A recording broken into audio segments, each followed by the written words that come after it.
Take a deep breath. Let the air fill your chest gently and release it just as slowly. There's no rush, no deadlines, no buzzing phones. You're here to rest now, to drift into a quiet place where time slows down, where your muscles soften and your thoughts grow quiet. You can feel the tension start to melt from your forehead, your jaw, your shoulders. Maybe you're lying under a soft blanket.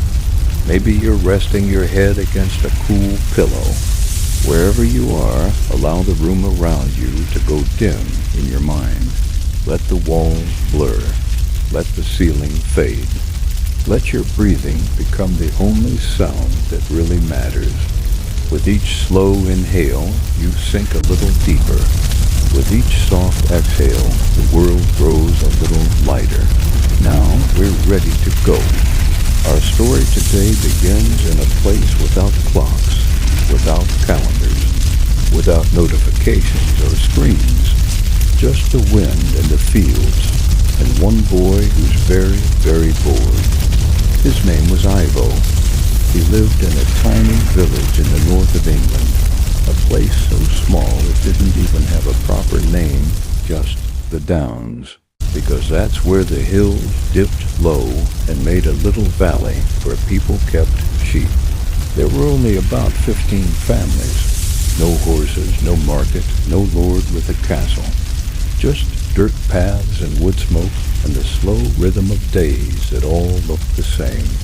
Ivo was 14, almost 15, which meant he was old enough to help, but too young to leave. He wasn't a knight.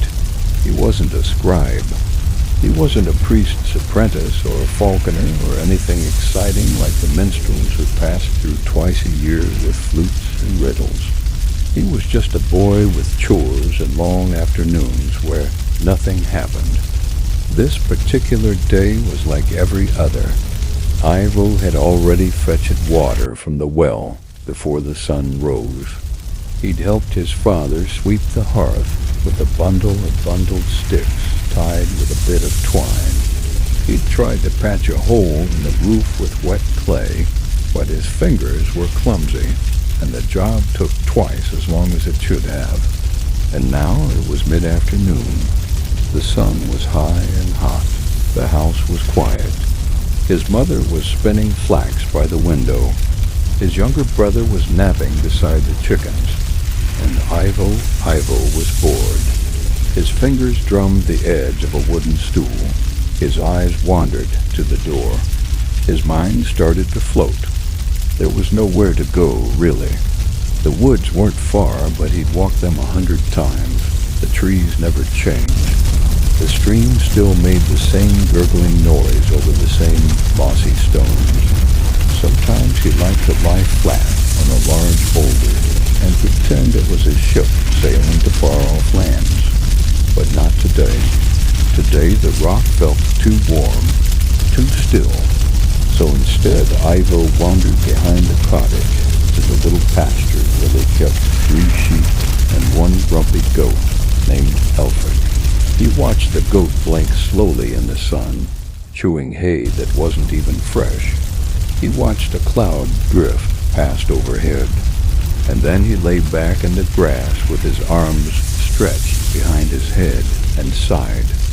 In those days when there was no music unless someone played it, and no books unless someone wrote them by hand, boredom was thicker. It settled over your bones like a warm blanket. And the more you sat with it, the more your mind began to wander in strange directions. Ivo started making up a story in his head like he often did. This one was about a knight Sir Cadwin who rode a dog instead of a horse and had a sword made of tree bark. Cadwin was on a mission to rescue the village cheese wheel from a wicked goose that had stolen it. It was a silly story, but it passed the time. He mumbled parts of it aloud, just softly enough for the wind to hear. After a while, the breeze picked up. It rustled through the tall grasses like whispering fingers brushing against Ivo's cheeks and eyelids. He didn't move. He liked that feeling, the soft touch of wind, like the whole world exhaling. It made him feel small in a good way, like he didn't have to do anything or be anywhere. Just breathe, just be. He closed his eyes and listened. A bee buzzed nearby, lazy and aimless. A bird chirped from the top of the oak tree. Far off, someone was chopping wood, thok, thok, and even farther, you could barely hear the creek bubbling under its little wooden bridge. All these sounds were soft, familiar, not exciting, but they made Ivo feel calm. That was the thing about boredom in the Middle Ages. It didn't have sharp edges. It didn't make you panic or scroll or fidget. It was round and slow and thick, like honey. It gave your mind room to stretch. And even though Ivo didn't have paper, he began tracing letters in the dirt with a twig, just pretending, really, since he only knew a few. His favorite was the letter G. He liked how round it felt. He imagined carving it into a stone and hiding it in a cave so someone, hundreds of years later, might find it and wonder who G was. That idea made him smile. That he could leave something behind, even something silly, just in case anyone was ever bored enough to go looking. Soon the sun started to dip just a little, turning everything gold. The air smelled like warm earth and drying grass. Ivo sat up slowly, not because he wanted to do anything, but because his back was getting itchy from lying still so long. He scratched it absent-mindedly and looked toward the trees. Maybe he'd walk to the big stump and count how many ants were marching across it today. Or maybe he'd go back inside and ask his mother for a bit of stale bread to chew while he thought. He didn't know yet. He didn't have to. There was no clock telling him what came next. Just the slow rhythm of daylight and drowsiness, and the sound of sheep shifting their hooves nearby. Ivo's legs felt a little stiff as he stood, brushing dry grass from his tunic. He stretched his arms lazily toward the sky, not because he was in a rush, but because it just felt good to move a little after lying still. The warmth of the sun still clung to his skin, like a blanket fresh off the hearth. The goat blinked at him from the side, unimpressed. Alfred never cared much for drama. Ivo gave him a half smile and walked slowly toward the path that led around the pasture, where a row of crooked stones marked where the old boundary wall used to be. Nobody knew who put them there, but they'd been part of the village longer than anyone could remember, older than the cottages, older even than the biggest tree. Ivo used to imagine they were dragon's teeth, or the bones of a giant, or maybe a forgotten spell marker that would open a doorway if you walked around them counterclockwise under the full moon. The grass here was taller, wilder. It brushed against his calves and whispered softly as he moved through it. There were dragonflies buzzing low over the meadow, flickering green and blue in the light. The kind of thing you might not notice unless you were doing nothing, which Ivo was quite good at. He followed a tiny footpath worn into the ground by sheep hooves and children's bare feet until he reached the edge of the woods. Just beyond the trees was the old stump. Not particularly magical, but it had flat bark and Ivo liked sitting on it. The ants were still there, marching in silent little armies, always busy, always moving with purpose. It fascinated him. How could they know where they were going when he never did? He sat down, elbows on his knees, chin in his palms. Somewhere overhead, a branch creaked gently in the breeze. In the distance, a woodpecker tapped against a tree in patient rhythm. Tap, dash, tap, dash, tap. pause. Tap, tap, tap. It was like the forced sway of drumming up a lullaby. And Ivo, watching the hand, carried something too heavy for him, but he turned away anyway, began to wonder what it would be like to live inside the crack of the bone, sleepy and small. The clown mushrooms like towers that drink dew with the wind. His breath slowed again. It often did in this past year, like the trees stretching it, softening it, making it heavy and slow like fresh dough left to rise. Back in the village, someone began ringing a cowbell. That meant it was time for the animals to come back in. It was a sound everyone knew, not just the people, but the animals too. Even Elfric would begrudgingly make his way toward the pen. Ivo didn't get up right away. He stayed seated, listening to the sound fade out across the valley. The echo lingered in the air like ripples after a stone drops in water. It reminded him of evenings when the traveling friars came to the village with songs, their voices echoing in the open air, soft and slow like clouds drifting over the hills. There was something about those sounds, unhurried, gentle, low, that wrapped around you like a cloak and made you forget where you were. Eventually he rose and made his way back, dragging a stick through the dirt beside him, carving little wavy lines in the soil, not to mean anything, just because, just to see the mark it made. As he passed by the goat pen, Elfric stared him down like he always did, chewing in slow judgment. Ivo mimicked the goat's lazy, chewing face, crossing his eyes slightly, then chuckled to himself. It was a small laugh, but real. When you were alone often enough, even your own company started to feel like a friend. His mother was still inside, spinning wool, but now her eyes were closed.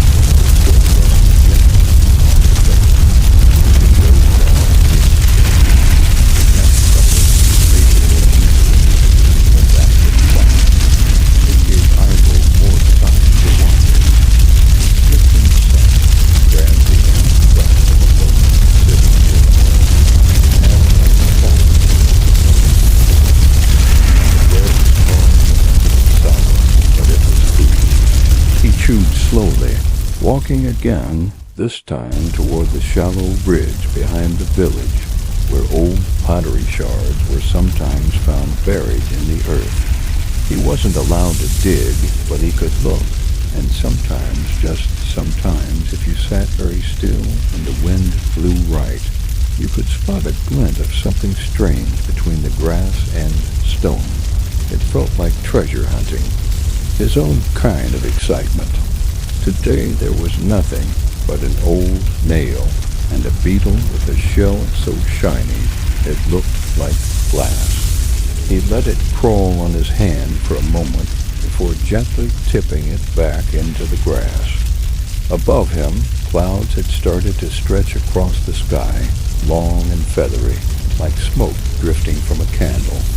The sun's light shifted, warming everything with that soft amber tone that only comes late in the afternoon, that golden hush. It was the time of day when the world seemed to exhale, as if the earth itself had been holding its breath and finally let go.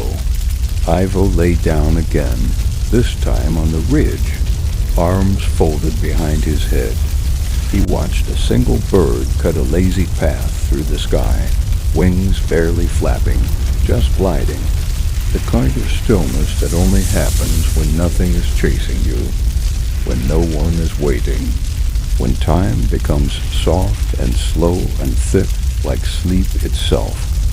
The air had grown cooler now, not quite cold, but enough to make the skin on Ivo's arm pepper.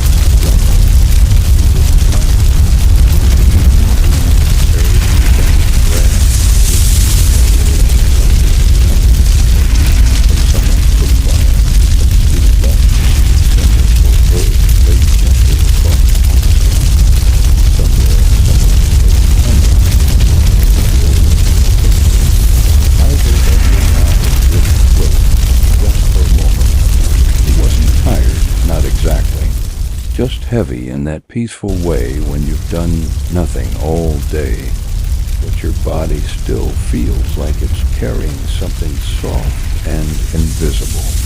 His fingers traced slow patterns in the dirt beside him, loops, spirals, the same shapes he'd seen carved into a wooden walking stick once. Maybe they meant something, maybe they didn't, but it felt good to draw them, to move without needing a reason. In the distance, a dog barked just once, then silence again. Evening in the village always had its own rhythm. There were no street lights, no horns, no distant hum of machines. Just the creak of shutters being pulled closed, the clink of a ladle in a bowl, the occasional laugh or snore from an open window. It was a quiet that wrapped around you, a quiet that noticed you. Ivo opened his eyes again and watched the sky darken ever so slightly, the first soft hints of twilight brushing the edge of the clouds. He liked this part of the day the most, when it wasn't quite day anymore but not fully night, when you could still see your own hands in the fading light, but the stars were already beginning to whisper behind the blue. He sat up slowly and dusted off his tunic. His stomach wasn't growling yet, but he knew supper would be ready soon.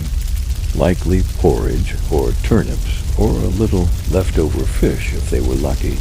He didn't really care. It wasn't like it this time.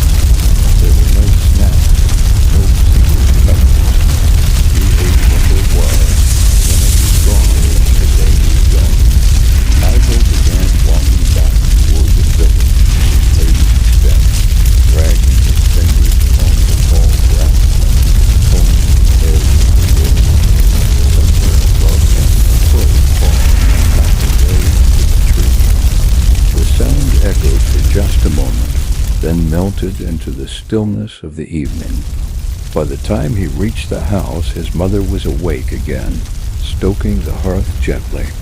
The fire made a soft, crackling sound, like tiny pebbles being dropped into a shallow pond. She didn't speak. She didn't need to. She handed him a wooden bowl, still warm, and nodded toward the bench. Ivo sat. The porridge was thick and plain, but the heat of it warmed his fingers, his chest, his nose. He ate slowly, savoring each bite, not because it tasted like much, but because it was his, and because meals in the evening always meant the day was nearly done. Soon, the fire would die down, the oil lamp would flicker low, and the long sleep of night would begin again. His father was already snoring, laid out on the straw mat beside the wall. His little brother had curled up beside the chicken coop again, using one hand as a pillow. Ivo didn't feel sleepy yet. Not exactly, but the world around him was starting to lull. He could feel it, the way everything started to quiet, even the wind, the way the shadows soft, not sharp and round and stretched out across the floor. He set his empty bowl beside the hearth and crept outside one last time, just to look at the sky before sleep. It had turned a deep, dark blue, like ink spilled on parchment. One star blinked overhead.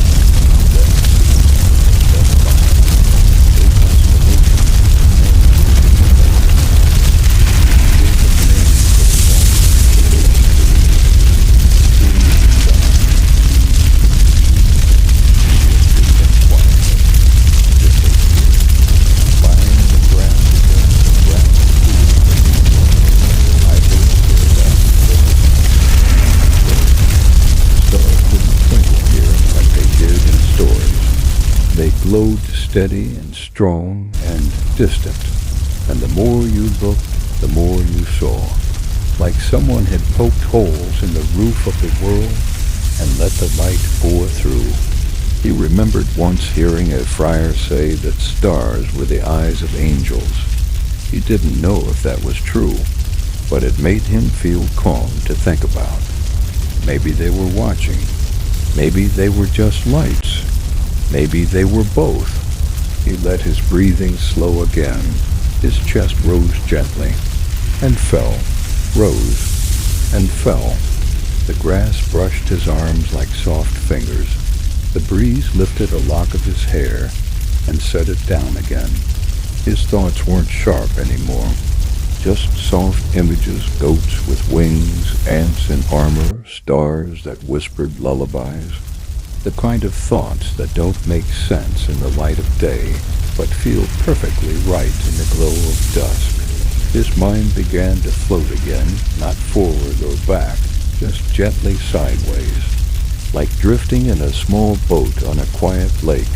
No paddles, no direction, just the rhythm of water and wind and the sky above. Eventually, his body reminded him that the ground wasn't a bed, even if the grass was soft. A dull ache in his hip nudged him upright, and he sat with his arms draped across his knees, blinking slowly at the darkened sky. The village had settled into near silence now. No more pots clinking. No more doors creaking shut. Just the far-off rustling trees, occasional clouds,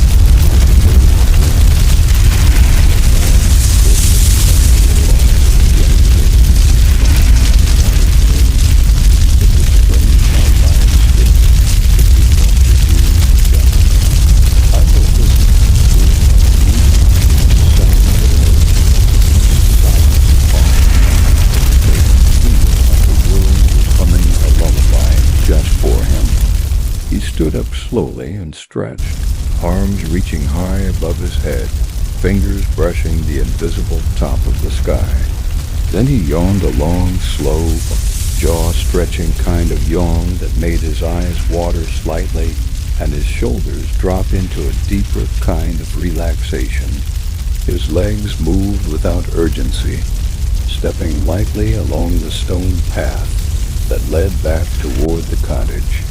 The stones were cool beneath his feet now, still slightly warm from the sun, but losing their heat, like a cup of tea left too long.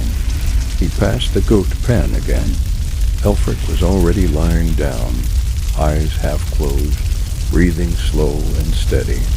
Even the goat, it seemed, had nothing left to do but dream.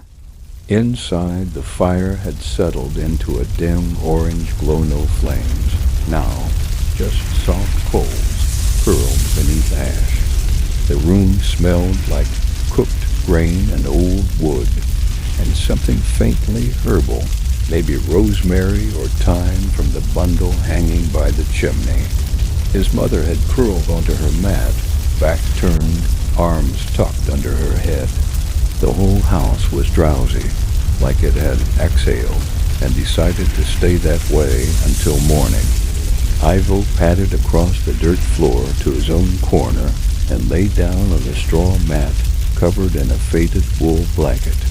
It was scratchy, but familiar. He pulled it up to his chin and settled in, facing the wall. There were no blankets, no wall.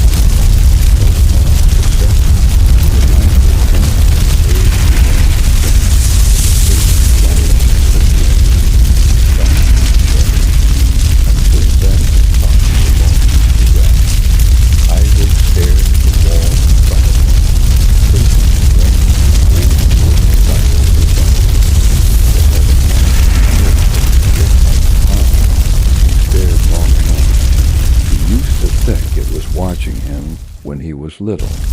Now it just felt like an old friend.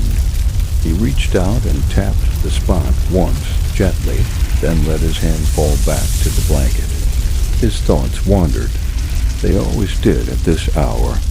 He thought about the dog from 3 houses down. It had one ear that never stood up, no matter how it ran or barked. He thought about the traveling bard who came through last spring with a harp and a song about a swan who became a queen. He thought about the hole in the roof he'd tried to patch and how, maybe, just maybe, he'd finally gotten it right. He thought about what it might be like to climb the tallest tree on the ridge and see the whole world from above, every sheep, every field, every star. His mind floated from thought to thought like a feather in the breeze, never landing long, just gliding. Some nights he'd imagine himself as someone else, not out of sadness but out of wonder. What if he were a prince in disguise, hidden in a quiet village until the time came for him to return to his throne? What if he were the only boy who could speak the language of birds? What if he were already asleep, and this moment right now was the beginning of a dream? These thoughts wrapped around him like a second blanket, softer than the first, woven from quiet stories and half-remembered riddles. His breathing slowed again. His fingers curled gently under the edge of the wall. The fire gave one last puff, and then even that one still. In the distance, an owl called slowly and heavily. Another answered, Michael barely heard it. His eyelids had grown heavy. His thoughts were no longer words, just impressions. A ghost blinking, a star blinking, a needle shell, a knife I saw, standing past climbing stone, a sword made of bark, the ant with the crumb, the cheese wheel in the tower, the dragon's teeth on the hill. He didn't try to make sense of them. He just let them pass like clouds across the sky of his mind. It was the kind of sleep that began sideways with no warning, no fade to black, just drifting. The morning crept in like it always did, soft and silent, before the rooster crowed, before the smoke returned to the chimneys, before even the light had fully committed to appearing. Just the faintest pale glow easing through the wooden shutters, painting long gray shapes across the floor. Ivo stirred slowly. His body shifted beneath the blanket, one arm escaping from its cocoon to rub at his eyes, but his mind hadn't quite returned yet. For a few long moments he didn't remember where he was or what day. It was only that the straw mat beneath him was slightly poking his shoulder, and the wool had bunched up under his knees. It was the kind of waking that didn't demand anything from him. No rush, no sound, just soft air and slow breathing. He rolled to one side and listened.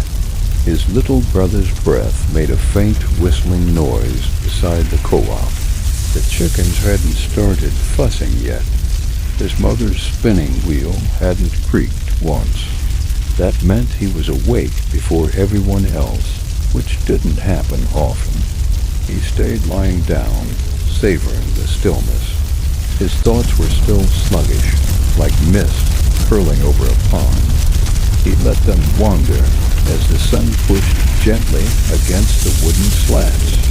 He liked this part of the day, the part when no one had yet asked anything of him, when he could simply be.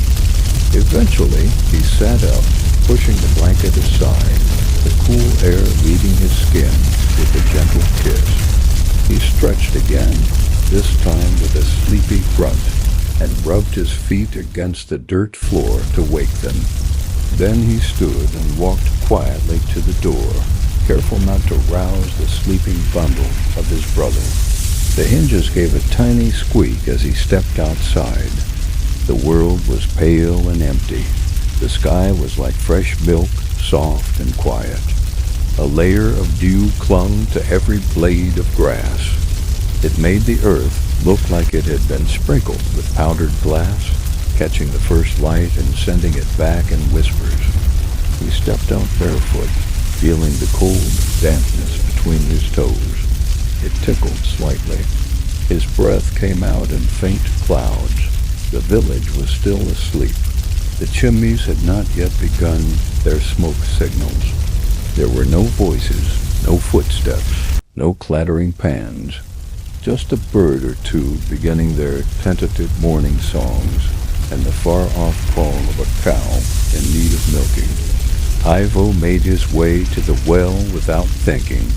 The bucket rope was damp and rough against his fingers, and the sound of the bucket splashing into the water far below was the loudest sound he'd heard all morning. It echoed softly upward, like a voice from inside the earth. He pulled the rope slowly, hand over hand, and the bucket rose, glistening and dripping. He didn't drink yet. Instead, he stared into the water. The surface trembled gently, but reflected enough of his face to recognize himself. His hair was still sleep-tangled, his eyes puffy from dreams, but his expression was calm, content even. He smiled at his own sleepy reflection and dipped a finger in, disturbing it all. The ripples spread outward in perfect little circles until his face disappeared into waves. A new day, just like the old one, but somehow different, too. Back near the pasture, the sheep were beginning to stir. He wandered over to check on them, humming to himself a little nonsense melody made of notes he didn't know the names of, just sounds that felt right in the morning air. The grass was wet and cold, but it didn't bother him. One of the lambs bleated softly and nuzzled his leg. He bent down and rubbed behind its ear, watching as it blinked slowly, still half asleep itself.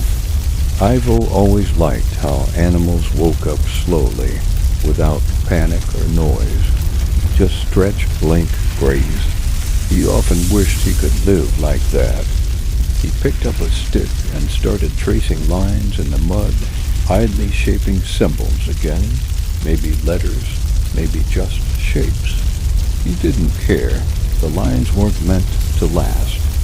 They'd be gone by noon, walked over by hooves, or smoothed by the breeze. But making them still felt important, like putting a thought into the earth for a little while. His drawings turned into a spiral, then a bird, then a sun with too many rays. He smiled at them, then let the stick fall from his hand and lay back in the grass once more. From this angle, the sky seemed larger than it had the night before. Not dark, but not quite bright either, just soft, like fabric stretched gently across the world. He imagined what it would be like to float up into it, to become so light that the wind could carry him up, past the treetops, above the fields, beyond even the hills he'd never traveled past. He imagined looking down and seeing the thatched roofs like bread loaves, the stone paths like thread, the sheep like spilled rice. He imagined drifting so high that he could reach the stars again, even though the sun was climbing. His body relaxed deeper into the earth. The dew had mostly dried now. A bee buzzed past lazily, dipping from flower to flower, indifferent to him. Somewhere behind the cottage, a fire crackled to life. The day was beginning in earnest, but Ivo still lay in the grass, letting his thoughts settle like dust in a sunbeam. There was no rush, nothing urgent, nothing calling his name. Just morning in its gentle rhythm, just breath and grass and the soft touch of air against his cheeks.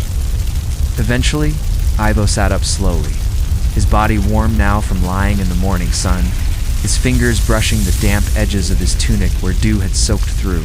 I wiped his hands on the grass, then on his thighs, then looked around just for the sake of noticing. A tiny snail had made its way to the toe of his foot and paused, its shell glinting faintly in the light like a drop of polished amber. He watched it for a while, fascinated by how slow and certain its movements were. No panic, no hurry, just deliberate motion, as though it knew its destination, even if no one else did. Ivo gently picked it up and placed it on a nearby stone where it wouldn't get stepped on. Then he rose to his feet and gave a big, slow stretch, the kind that made your bones pop quietly and your breath come out like a sigh. Inside the cottage, his mother was humming now. A low, steady tune with no words. The kind of hum that only comes from doing something you've done 1,000 times before. Your hands working on instinct, while your voice fills the space in between. She was kneading dough for bread. The sound of her fists pressing into the floury lump made a soft thud-thud like a heartbeat echoing in the warm hush of the morning. Ivo watched her for a moment, then went to sit by the hearth, where the fire had been coaxed into new life. The flames licked the blackened stone gently, casting little golden shadows that danced across the walls. It smelled like smoke and yeast and dry wood-earthy smells, comforting smells. He didn't say much, just picked up a small piece of scrap wood from the pile and started carving it with his belt knife. Not into anything particular, just shaving slivers from the edges, smoothing the corners, shaping it slowly into a sort of pebble-shaped block. It didn't need to be anything. Sometimes doing was enough. That. His fingers moved carefully, scraping soft curls of wood into a little pile at his feet. The rhythm of carving matched the rhythm of the dough. Thud, dash, thud, dash, thud. Scritch, scritch. The world around him was a blend of warm light, soft sounds, and peaceful silence. The kind of quiet that didn't feel empty, but full. His little brother finally woke up, yawning loudly, arms flopping above his head like he was trying to fly.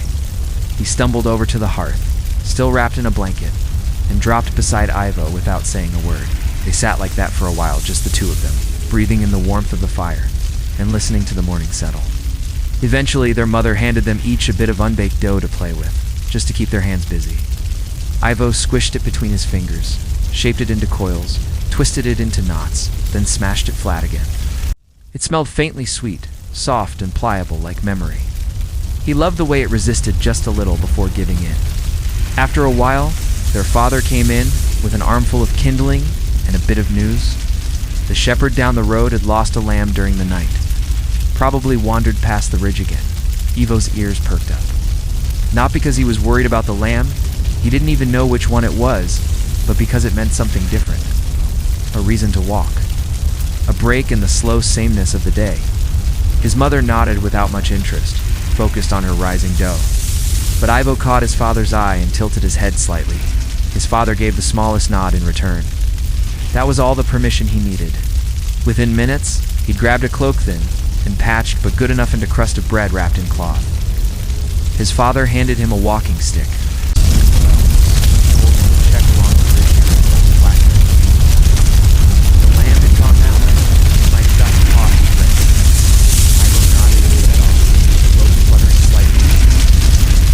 The sun was higher now, clouds in the heavy sky, letting tails flag towards the ladders. The ridge trail was familiar, yet always slightly different each time he walked. Same rock, same bushes. Sometimes a new bird appeared. Sometimes a mushroom grew in a place it hadn't before. He stepped carefully, scanning the tall grass for any sign of white wool or hoofprints. A few butterflies flitted nearby, and the ground beneath his feet felt warm and firm. The path wound upward gently, wrapping around the hill like a ribbon. As he walked, he let his mind drift again not far, just loose. He imagined the lamb with little boots on, sneaking off to find adventure. Or maybe it had joined a band of wild rabbits and was learning to hop. The breeze carried the scent of blackberry blossoms, sweet and soft, tinged with the faint green smell of broken stems. He paused beside a patch, reached out and plucked one of the last ripe berries, still clinging to the branch. It burst between his fingers, sticky and dark. He licked the juice and smiled. It was tart and warm from the sun.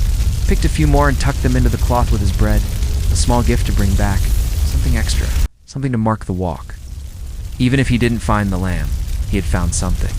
The trail curved just a little more sharply ahead, and as Ivo stepped carefully around a jutting stone, he heard it, the soft, unmistakable bleat of a lamb. Faint, but close. Not frantic, not fearful, just lost. A small voice calling into the wide, quiet world.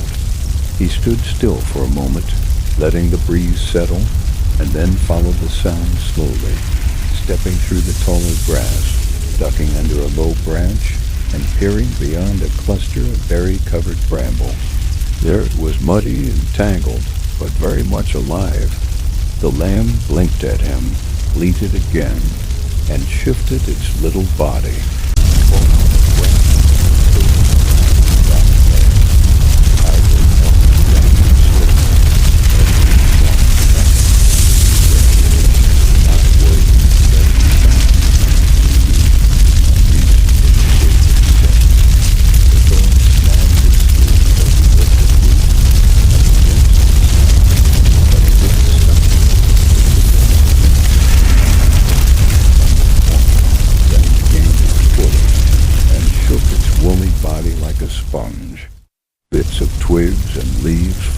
off in all directions.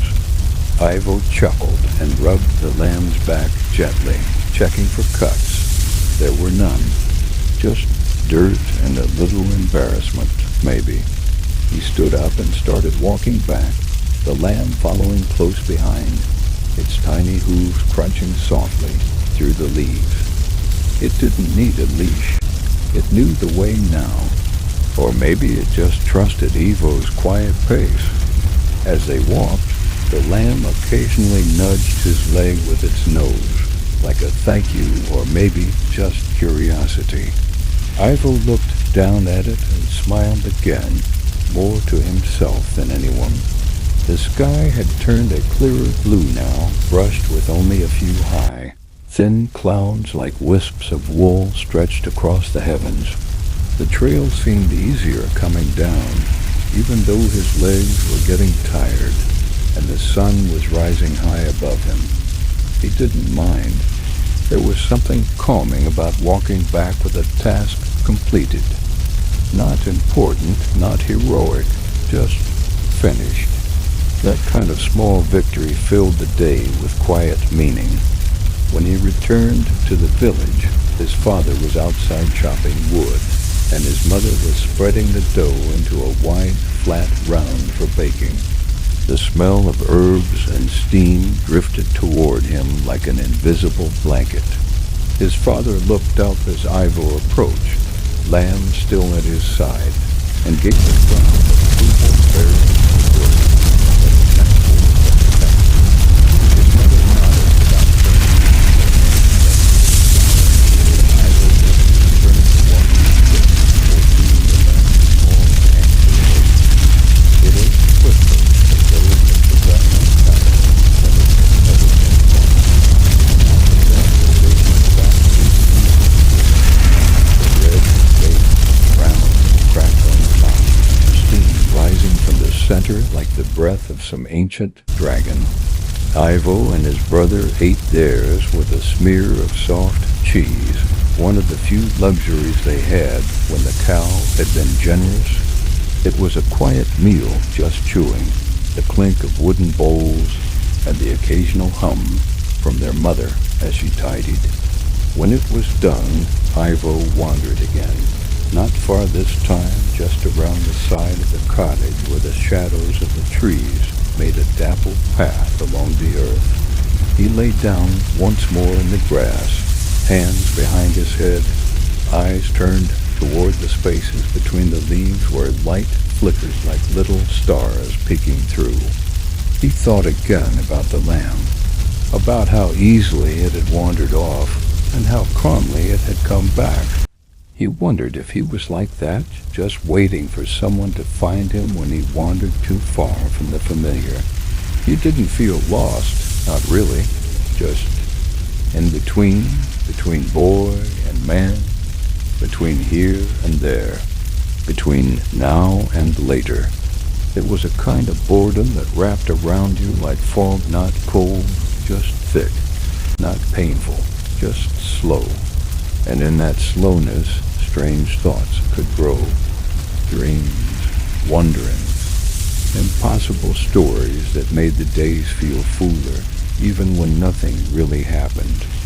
As the afternoon wore on, the light began to shift again, turning golden at the edges, softening the harsh lines of the stones and the tops. Ivo sat up and watched the leaves sway gently above him, casting shadows that looked like fish swimming from his head.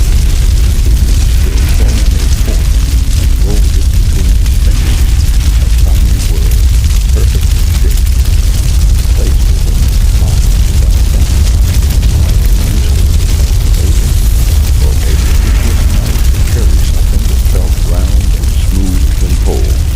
He stayed outside as the sun continued to dip, watching the shadows lengthen and merge. People began to drift home, someone leading a stubborn donkey by its harness, a woman carrying a bundle of herbs tied with string, a boy dragging a stick through the dirt, much like Ivo had that morning. The village eased into evening, not with noise, but with soft return, the day folding inward quietly like a letter sealed and tucked away. Ivo walked back slowly, savoring the cool touch of air against his arms, the way the colors of the world soften into browns and golds and grays. He didn't feel bored anymore, not because anything exciting had happened, not because there had been music or games or surprises, but because the day had moved and he had moved with it, and somehow that was enough. He felt the kind of tired that comes not from effort, but from existing full, gentle tiredness that settles behind your eyes and at the back of your neck, asking for nothing but rest. He stepped inside, found his corner, and lay down on the mat again, pulling the wool blanket over his legs. The fire was already crackling, his brother was already asleep, and the stars would be back soon, blinking slowly above a world that had nothing left to ask of him. The soft, steady rhythm of the fire filled the room like a lullaby.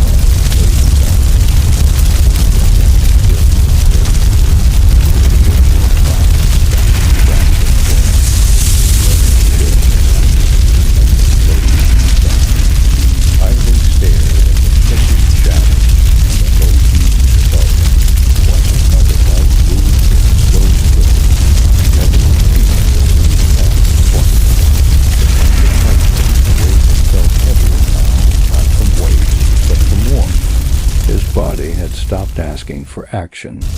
Now it just wanted stillness. His eyelids grew heavy in the hush, but his mind stayed awake, like a soft wind drifting through quiet rooms. Outside, the night had wrapped itself around the village again. No one stirred. No oxen grunted. No doors creaked. The silence was the kind that pressed against your skin gently, reminding you how large the world was once everything else had gone to sleep. Ivo turned onto his side and stared at the wall again, the old knot in the wood that still looked like an eye. It wasn't watching tonight, it was closed, resting, peaceful. He smiled at the thought, then pulled the blanket higher beneath his chin and let his thoughts stretch one last time before sleep. He thought about the boy who carved wooden birds and once tried to make them fly by tying feathers to their wings with scraps of flax thread. He thought about the old woman with the one blue eye and one brown eye who said she could speak to mushrooms. He thought about what it might feel like to lie in the grass for 1,000 years and let moss grow over your feet, to become a stone that remembered everything. His breathing slowed again, the kind of slow that only comes when you've run out of things to hold on to, the kind of slow that meant dreams were nearby, and soon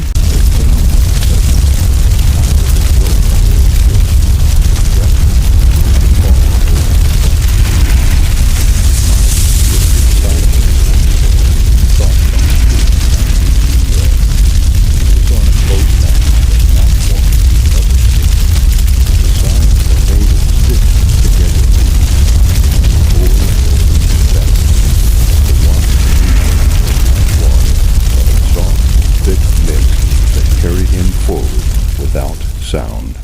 Stars blinked overhead, but they weren't stars. They were tiny eyes, just like the knot in the wood, all closed and peaceful, floating in a velvet sky.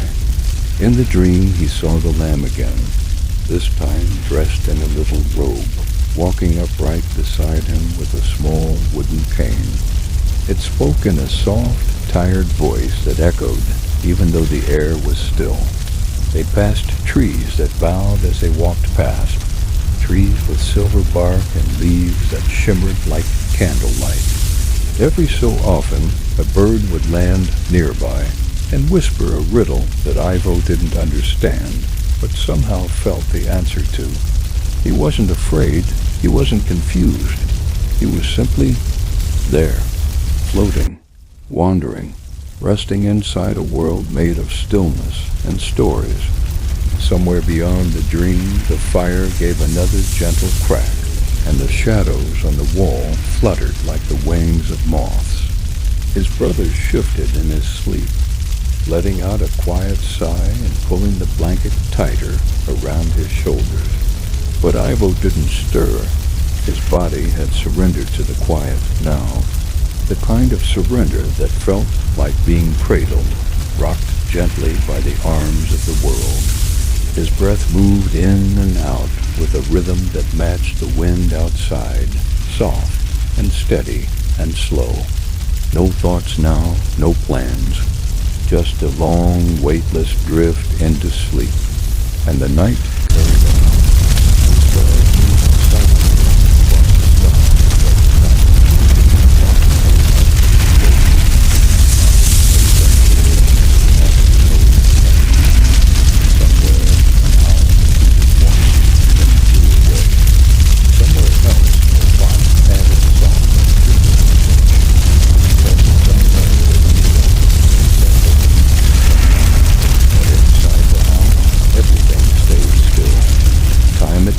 curled up in the corners and waited for morning.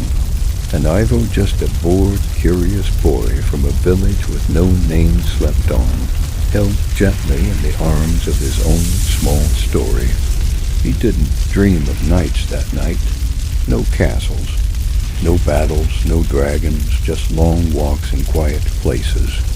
The feel of sun-warmed grass, the sound of bees dancing between blossoms, the soft scratch of a stick carving symbols into soil. He dreamt of moss growing slowly over stones, of wind playing games with fallen feathers, of stars with secret names only the trees could say aloud. He dreamt the kind of dreams that don't stay with you when you wake, but leave behind a feeling, a peaceful echo, like the last note of a lullaby that still hums quietly in your chest when your eyes finally open. And they would open, but not yet. Morning came, not all at once, but gently, like a warm hand placed softly on the shoulder. The first light didn't shout or dazzle, it crept in carefully, slipping through the wooden slats of the window and painting long, pale stripes across the floor. Ivo stirred slowly, his fingers curling slightly beneath the wool blanket, then relaxing again. His breath, warm and even, formed the faintest cloud in the cool morning air. He hadn't woken all the way, just floated to the surface of sleep, enough to feel the change in the light, the gentle weight of the world shifting once more toward the day. There was no alarm, no wind, no voice calling, no bells ringing, just the soft hush of morning, wrapping itself around the quiet house and the second flight. He let himself lie there for a while longer, eyes half closed, watching the golden band creep slowly toward the ceiling beams. His thoughts were barely formed, just pieces of feelings like bubbles rising and popping in warm water. There was no rush. The morning wouldn't leave without him. When he finally sat up, it was with the soft, slow motion of someone who had nowhere to be and nothing urgent to do. The mat crackled a little beneath him, the straw shifting to make space for the new shape of his body.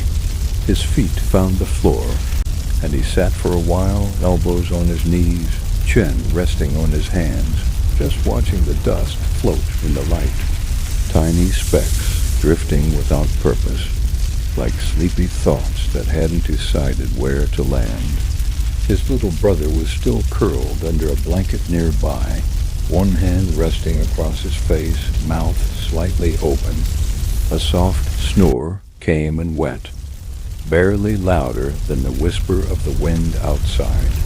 Their mother was already up, moving quietly near the hearth. She didn't speak, but the clink of the iron pot and the scrape of kindling told Ivo what he needed to know. It would be porridge this morning, maybe sweetened with a bit of last year's dried apple, if they had enough. He liked porridge best when it was quiet like this. No chatter, no footsteps, just steam and the soft scrape of wooden spoons. He stood and stretched, arms rising above his head, fingers spreading like leaves waking up to sunlight. His joints popped gently, a satisfying sound, a reminder that even doing nothing leaves a mark. As he dressed, pulling on his tunic and tugging his belt snug around his waist, he moved without thinking, just the practiced rhythm of each morning, as natural as breathing. He dipped his hands into the basin of cold water near the door, splashing his face and blinking at the chill. It shocked him awake in the softest way, like stepping into morning through a hidden doorway. The air smelled of ash and flour and fresh-cut kindling. Outside, the village was stirring. Not noisy, never noisy, but alive in its own quiet rhythm. A broom brushing stone, a door creaking open, the soft lowing of a cow. Ivo stepped into it like a pond, letting the sounds soak into his skin. The air was crisp and still tasted faintly of night, but the sun was already warming the thatched roofs, pulling gold from the straw. He walked slowly toward the well, not because he needed water, but because he liked the sound it made when he dropped the bucket. That soft splash far below, like the world's deepest sigh. He drew the water slowly, the rope scratching against the wood, and watched the droplets fall from the bucket as he poured some into the trough nearby. A few birds landed beside him, pecking at the ground without fear. He leaned on the edge of the well for a moment, eyes following the birds. One had a crooked foot. Another had a head that twitched every few seconds. Imperfect little creatures, busy in the way only birds can be. Ivo envied their sense of purpose. Even if they didn't know where they were going, they always seemed to move like they did. He picked up a stray feather left behind and rolled it between his fingers, soft and light, like a whisper you could hold. He tucked it into the belt at his waist and turned back toward the house. The morning passed like it always did. Small chores, quiet meals, walking the field to check for anything new. But nothing ever really changed in the field. That was the strange comfort of it. The same tree leaned just slightly to the left. The same rock had the same moss. The same birds returned to the same branches, singing the same songs. Ivo paused beside the old stump again and sat down without thinking. The ants were back, still marching, still busy, still unaware of him. He smiled and let his gaze wander. He didn't know what day it was. There was no calendar, no ticking clock, just the position of the sun, the angle of the shadows, the way the wind shifted near mid-morning. He wondered sometimes what other boys did in the cities if they woke to the clanging of bells, if they had books with pictures, if they knew how to write real letters instead of drawing symbols in the dirt. But then he looked at the way the grass bent in waves around him, and the way the breeze cooled the sweat on his neck, and he didn't feel like trading. Not really. His boredom had shape. It had sound. It had a kind of secret beauty that only appeared when you let the world move slowly enough. He leaned back on his hands and let the sunlight wash across his face, warm and patient. His eyes closed without meaning to, and for a while he didn't think at all. There was no story in his head, no dream, no voice. Just the steady push of the breeze against his cheek, the faint buzz of bees visiting wildflowers nearby. and the scent of soil and old grass rising up to meet the sun. This kind of boredom was different. It wasn't hungry or restless. It was soft, like floating on your back in a pond where nothing could reach you. It felt in some way like being known by the earth itself. When he finally opened his eyes, the sky had changed, again still blue, but softer, edged with the kind of clouds that looked like they'd been brushed on with a feather. The shadows were shifting under the trees. The world around him was moving slowly, silently, the way it always did when you stopped watching. Ivo stood and brushed the back of his tunic with one hand. The ants marched on. The stump stayed still. He made his way toward the edge of the woods, not with a purpose, but with a kind of quiet hope.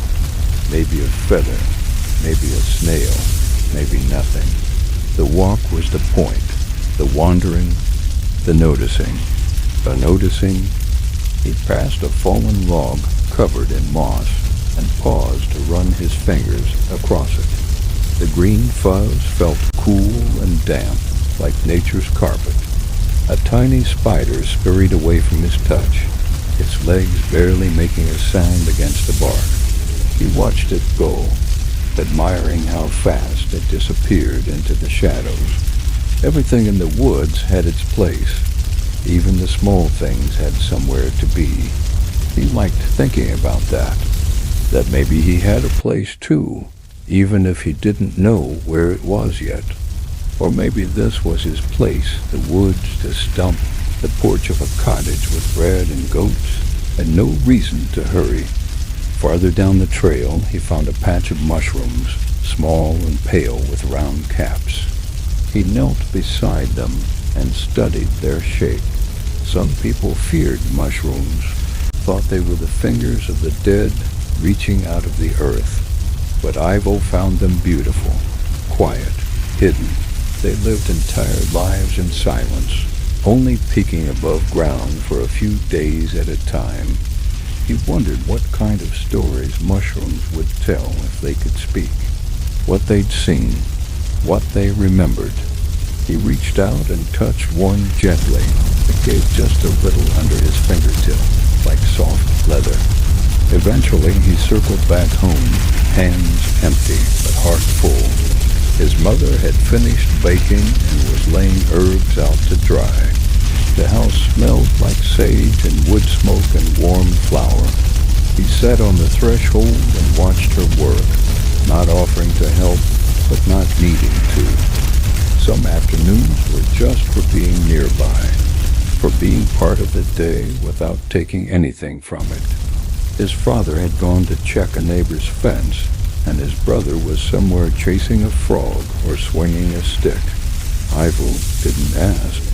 He just sat and listened to the silence between the sounds, the creak of wood, the shuffle of feet, the breeze rustling a curtain that hung over the doorway. A neighbor passed by with a cart full of firewood, and Ivo lifted a hand in greeting. The man nodded, said nothing, and moved on. No one needed to speak. In the village, time passed like honey down the side of a spoon, slow and sweet, almost still. Ivo rested his chin on his knees and watched the clouds roll by, one after another, like thoughts that weren't his.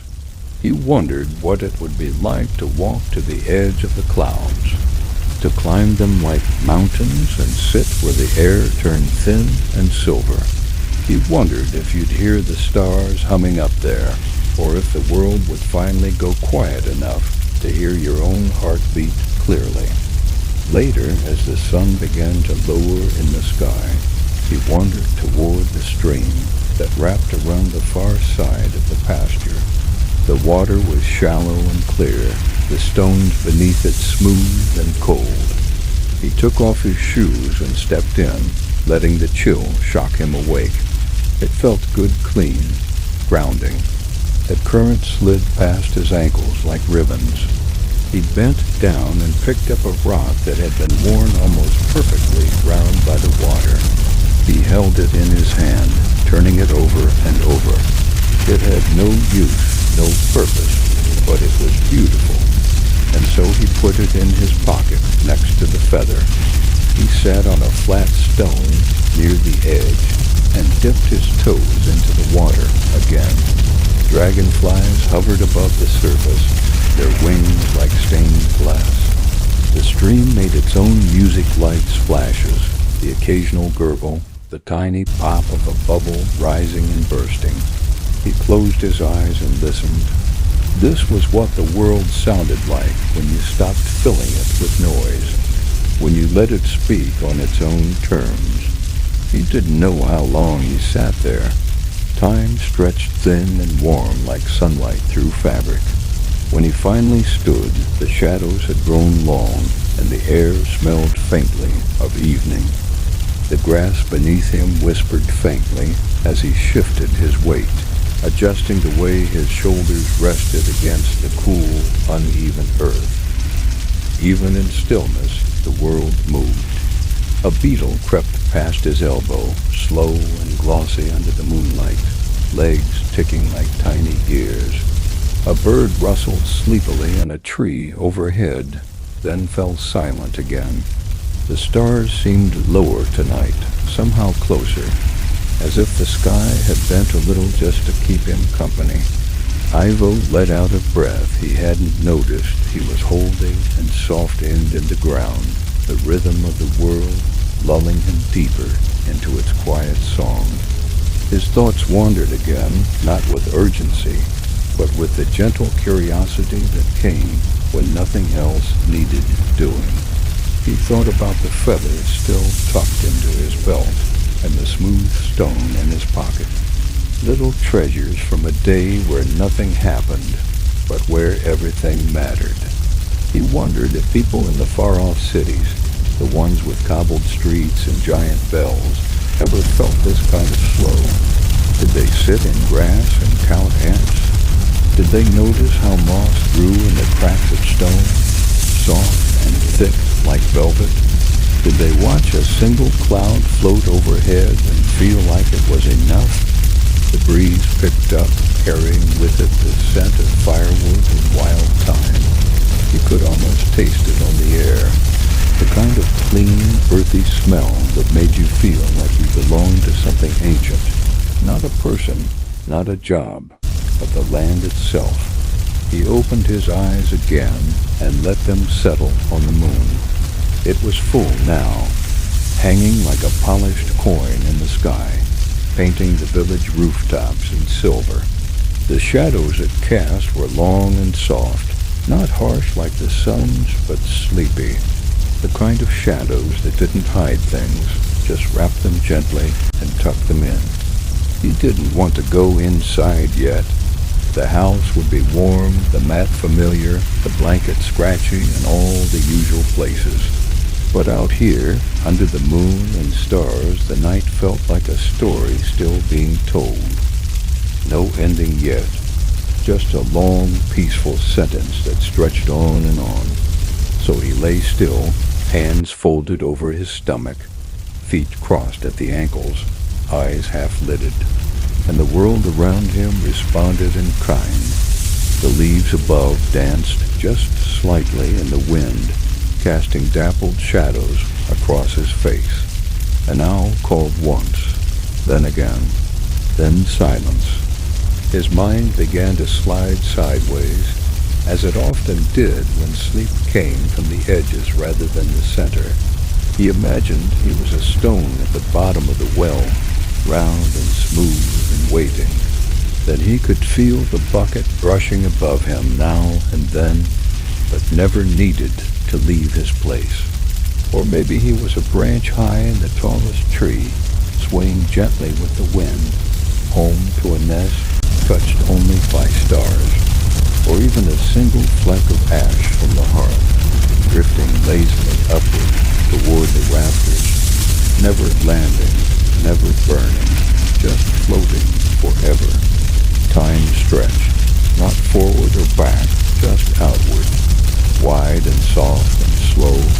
He no longer knew what hour it was or what day, or whether tomorrow would be different, but it didn't matter. The moon kept shining. The wind kept moving. The world kept turning gently, without noise, without rush. And he was still. A boy with nothing urgent to do, nowhere urgent to be.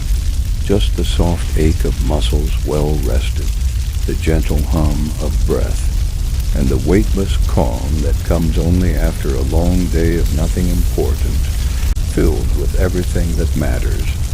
Eventually his eyes closed fully. His thoughts grew quieter. They didn't vanish, they simply curled up like sleeping cats and rested in the corners of his mind.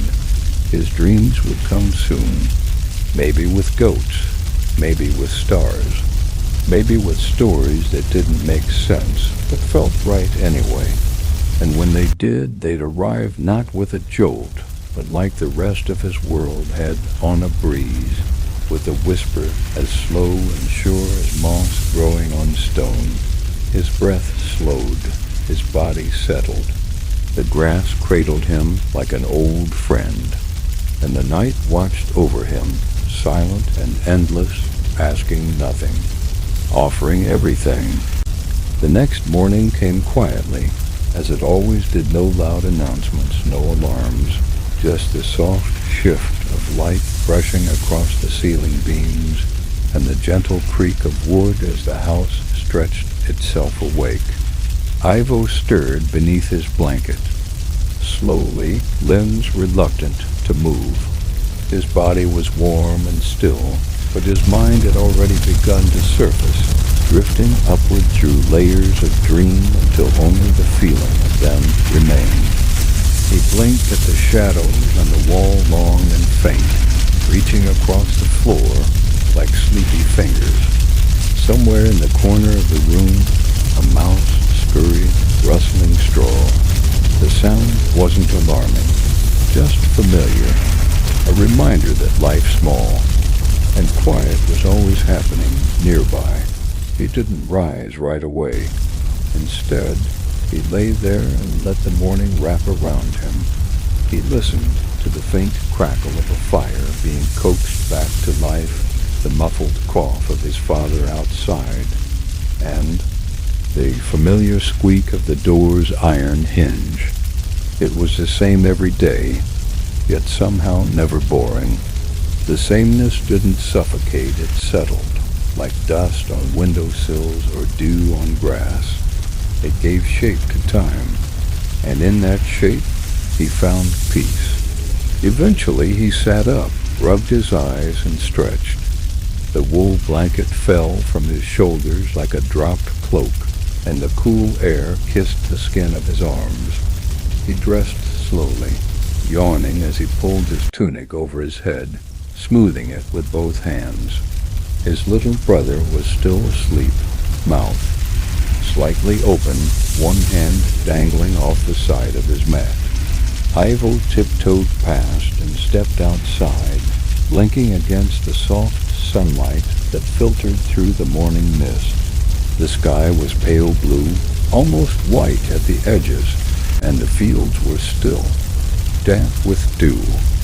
He squatted beside the door, picked a blade of grass, and rolled it between his fingers. Breathing in the scent of wet earth and wood smoke dot, the village was beginning to move again. A woman hauling water from the well, a boy chasing a chicken back into its pen, a dog trotting through the main path with something suspicious in its mouth. Ivo didn't greet them. No one expected it. Everyone had their tasks, their rhythms, their quiet purpose. He wandered toward the pasture again, not because he had to, but because it felt right. The sheep were already up, grazing lazily, heads low. Alfred the goat stood on a rock, as always, squinting judgmentally at the sun. Ivo made his way past the bridge and found the same stump, the same patch of moss, the same line of ants still going wherever they always went. He sat and watched them again, feeling no need to do anything more. The breeze was mild today, soft and full of bird song.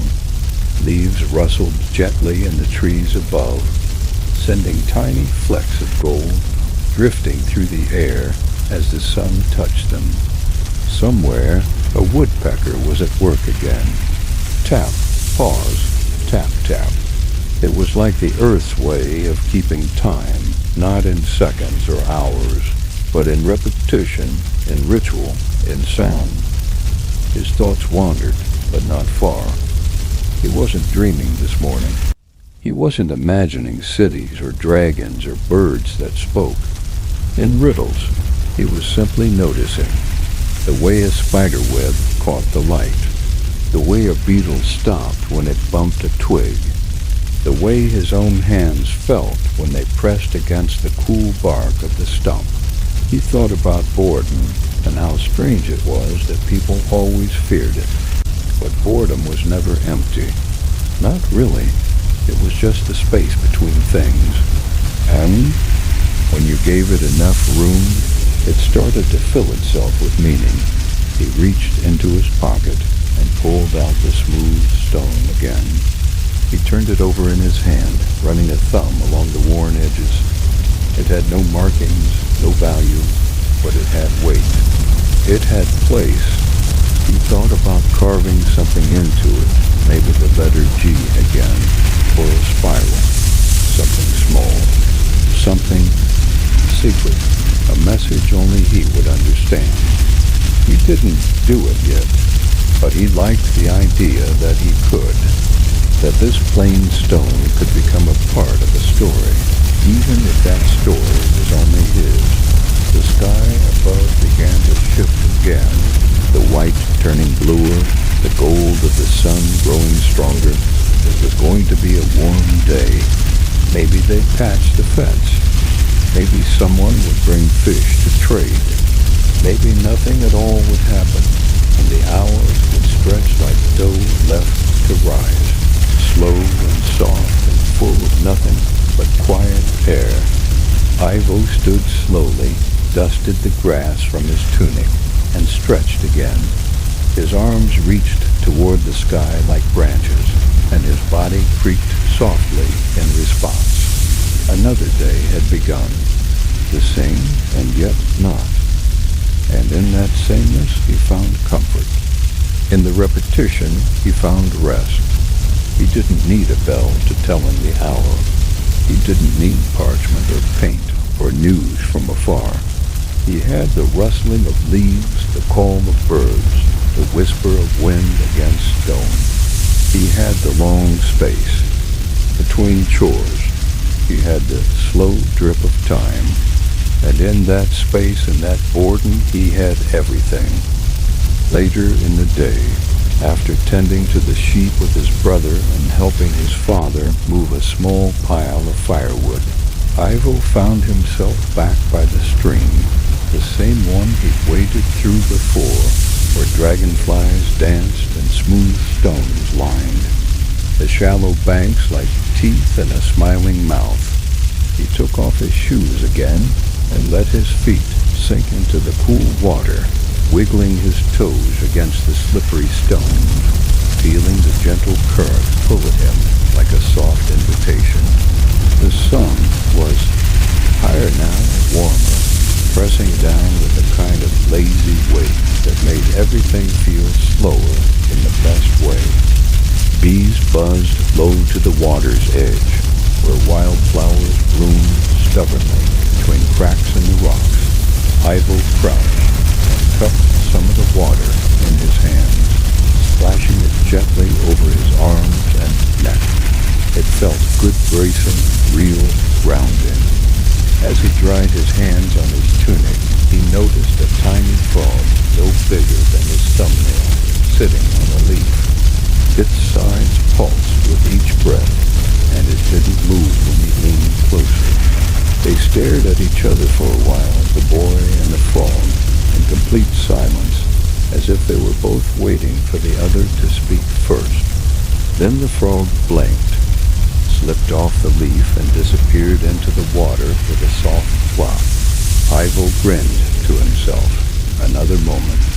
Another tiny thing to remember. Another quiet story that no one else would ever know. He spent most of the afternoon near the stream, stacking flat rocks into little towers, then knocking them down again. He watched a line of ants carry something far too big for them toward a hole in the dirt. He laid flat on his stomach and watched tiny fish dart back and forth beneath the rippling water, moving like thoughts quick and fleeting, impossible to catch. It wasn't the kind of fun you could explain to someone. It didn't have rules or winners, but it filled the day in a way that felt right. The hours passed, not with noise, but with weight. Gentle, soothing weight, like a warm quilt stretched across time. When he returned home, his mother handed him a piece of leftover bread with a smear of soft cheese and a thin slice of salted turnip. He ate it slowly, sitting just inside the doorway, watching the shadows begin to stretch again. The light had softened. The colors of the village were changing back into those warm evening tones, coppers, gold, pale grays. Smoke curled from chimneys. The same owl called from the same tree, and somewhere beyond the trees, a cow lowed in a tone so deep it felt like the earth itself was sighing. The routine of eating settled in once more. The stew, the cleanup, the rustle of blankets and straw. His father counted tools. His mother tied bundles of herbs. His little brother traced a spiral into the dirt with a stick, humming under his breath. And Ivo, he just sat, watching them, all move in their small, slow ways. There was comfort in it, like the way fire crackled in the same pattern every night, like the way the moon always rose, even if it was late. You didn't have to wait for excitement when the rhythm itself was enough. Later, after the fire had died down and the room had slipped into that hush just before true sleep, Ivo lay awake. Again, this time under his blanket, staring at the same beam on the ceiling, the one with the soft notch in the middle that always reminded him of a bird's beak. His body was tired but content. His eyes were heavy. His pocket still held the round stone and the feather from the day before. He didn't think about tomorrow. Not really. Tomorrow would come in its own way. Slow, familiar, gentle, just like today, Dot, and if it brought boredom again, he would welcome it, because boredom wasn't empty. It was full of little doors. You just had to notice them. The way the sunbeam crept up the wall in the morning, the way the wind tapped gently on the shutters at noon, the way a beetle's shadow could look like. A night if you stared long enough. These were the things the world gave you when you let it move slowly, when you stopped trying to chase it and just laid down in its arms Dot as his breathing deepened and the room settled into its final quiet. Ivo let his thoughts drift one last time, back to the woods, back to the stream, back to the feather, the stone, the ant, the goat on the rock, all ordinary, all forgettable, but all part of something much larger, something soft, something quiet, something that held him even now as sleep crept in from the edges of his thoughts and wrapped itself around him like moss on stone. And so the days passed, slow and golden, like honey left out in the sun, one melting quietly into the next. No bells, no clocks, no great adventures, but in that stillness, something deeper had taken root, something softer than excitement, gentler, then thrill, a kind of noticing, a kind of being. Ivo did not grow restless with the repetition anymore. He began to see each morning not as a copy of the last, but as a different version of the same quiet song played with the same chords, but in new patterns only he could hear. Some days the clouds were thick and low, turning the sky to pewter, and soaking the grass until his feet squished with each step. He learned to like those days too, the way the rain soft every sound, the way the village shrank under that gray dome of sky, warm fires flickering behind every door. Other days were full of sun, and the stream sparkled like coins had been tossed into it by invisible hands. On those days he would walk barefoot through the fields until the bottoms of his feet felt strong and sure, and then he'd lie in the tall grass, staring up at the sky so long he forgot where the ground began and where the clouds ended. Even the people seemed different once he started seeing them slowly.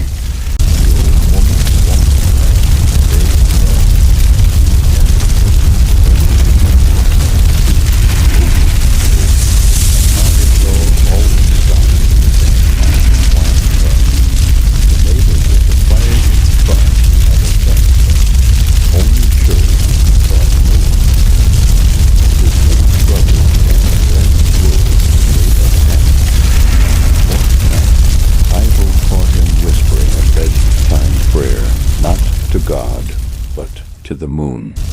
These little things had always been there, but now Ivo could see them. He still had no books, no letters, no parchment scrolls from kings or monks or scholars, but he was full of stories, quiet ones, true ones, the kind of stories that don't ask to be told out loud. A feather tucked into a belt, a beetle crossing a mossy rock, a lamb caught in a bush and freed with patient hands. These things were his now, woven into him like threads in a tunic. No one could see them, but they were there. And on nights when sleep came slow and the fire burned low, he would lie in his corner of the cottage and relive them, soft and slow and sweet. He came to understand that boredom wasn't the enemy. It was a gate, a narrow, quiet one, hidden beneath vines and moss. You had to sit still long enough for it to show itself, and once you stepped through, you entered a place the busy world forgot, a place where time moved like water, and your thoughts had space to stretch and lie down beside you like old dogs, where your breath was enough, where the wind told you what time it was, where your own heartbeat kept the rhythm of the day dot. And so Ivo lived that way, quietly, day after day, chore after chore, cloud after cloud, and in the quiet he grew not.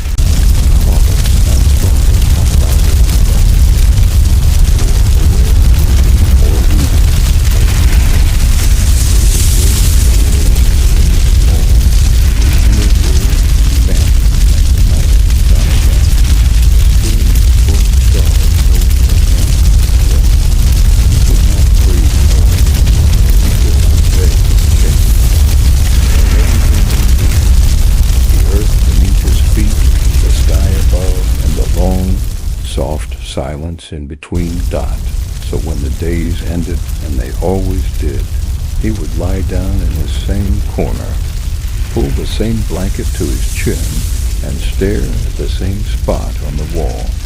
And as the fire dimmed and the crickets sang and the wind slid its fingers through the cracks in the shutters, he would close his eyes with the deepest kind of calm, not the calm that comes from stillness, but the calm that comes from knowing.